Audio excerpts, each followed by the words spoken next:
የጌዲዮን እናት ሄለን ከተኛችበት ክላስ ገብታ ልጄ አሁንም አልተሻለሽም? ራስሽን እንዳመመሽ ነው? ራስ ምታቱ አልለቀቀሽም? ስትላት አይ እማዬ ደህና ነኝ። አሁን ያው አንዳንድ ጊዜ እንደዚህ ያደርጋል ለዛ ነው። ስለዚህ ደህና ነኝ እግዚአብሔር ይመስገን ስትላት አዎ እግዚአብሔር ይመስገን፣ እንደ ሰውማ ቢሆን ኑሮ እዚህ አንደርስም ነበረ።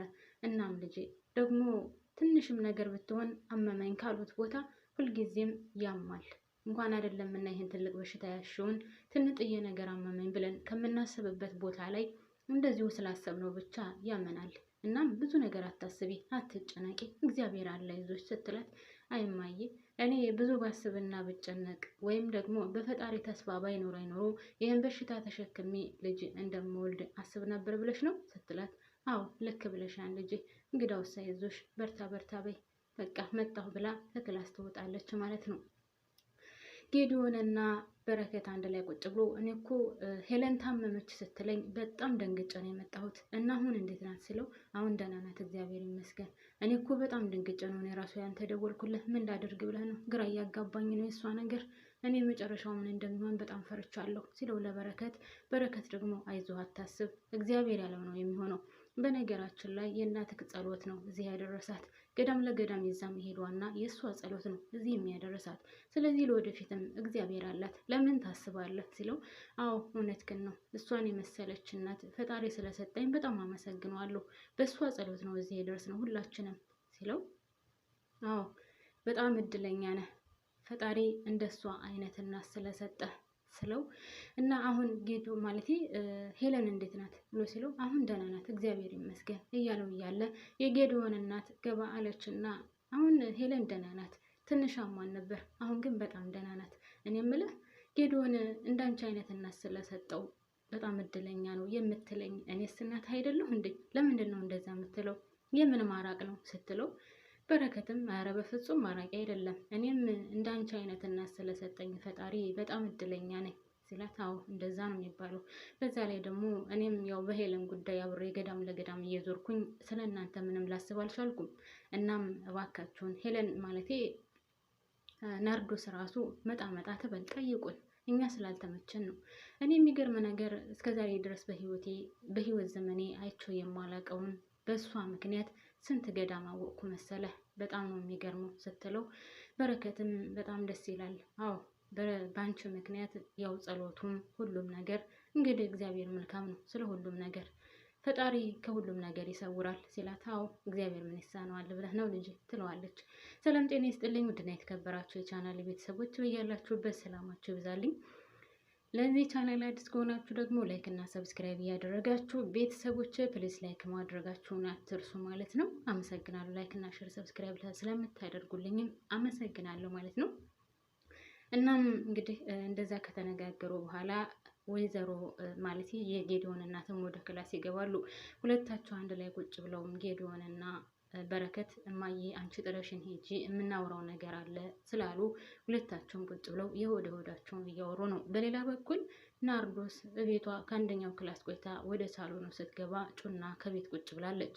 ጩና ከቤት ቁጭ ብላ በናርዶስ ስትገባ ምንም አልደነገጠችም ናርዶስ። እናም እንዴ ናርዶስ አልደነገጥሽም? ምሳ ማለቴ በሩ ክፍት ስለነበረ ነው የገባሁት የውጭ በር ስትላት እና ምን ችግር አለ ታዲያ ምናምን ትላታለች ናርዶስ።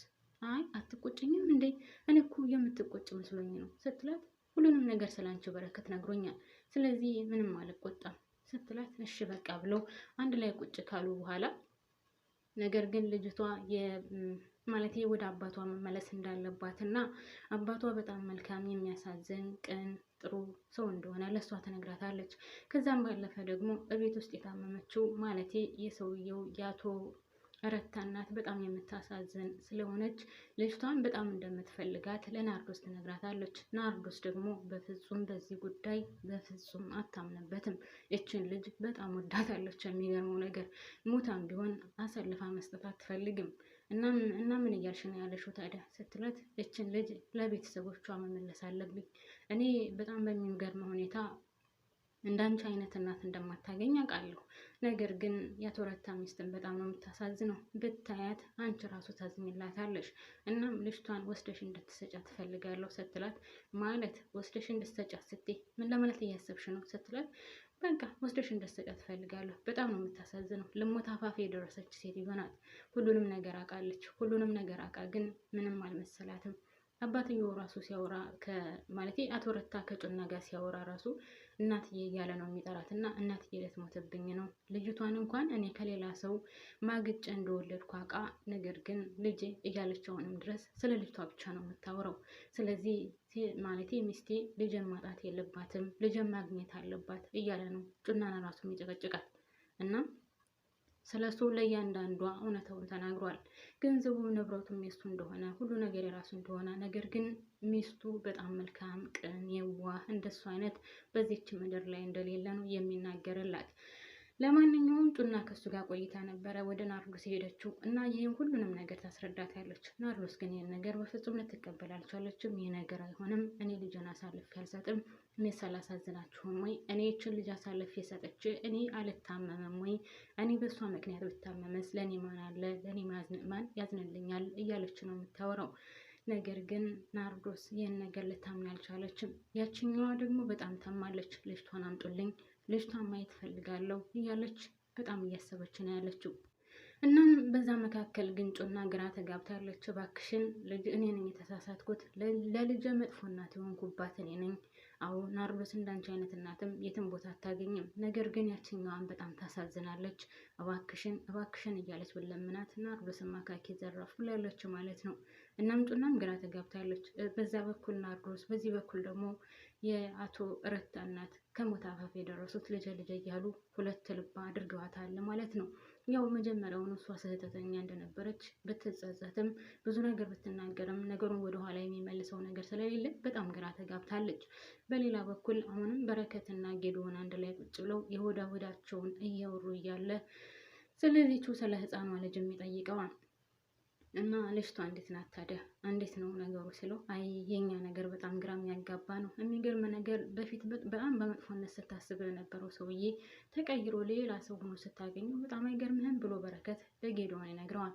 ማለት አልገባኝም ለማለት አስበህ ነው ሲለው፣ ስለ አቶ ረታ ታሪክ ሁሉንም ነገር ይነግረዋል።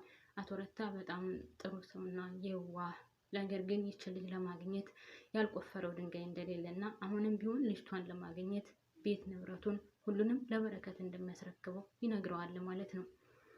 ጌዶን ደግሞ እና ይሄን ነገር አመንከው ሲለው፣ አረ በጣም ነው የሚገርምህ፣ እኔ ይህን ሰውዬ በዚህ ደረጃ አላመንኩትም ነበር እና ለሚስቱ ሲል የማያደርገው ነገር የለም ሲለው፣ ናርዶስ ይህን ነገር አምና የምትቀበል ይመስልሃል ይለዋል። እሱም እና ችግሩ የሆነብኝ እሱ አይደል፣ ናርዶስ ይህን ነገር በፍጹም አታምነውም፣ አምና አትቀበልም ይለዋል።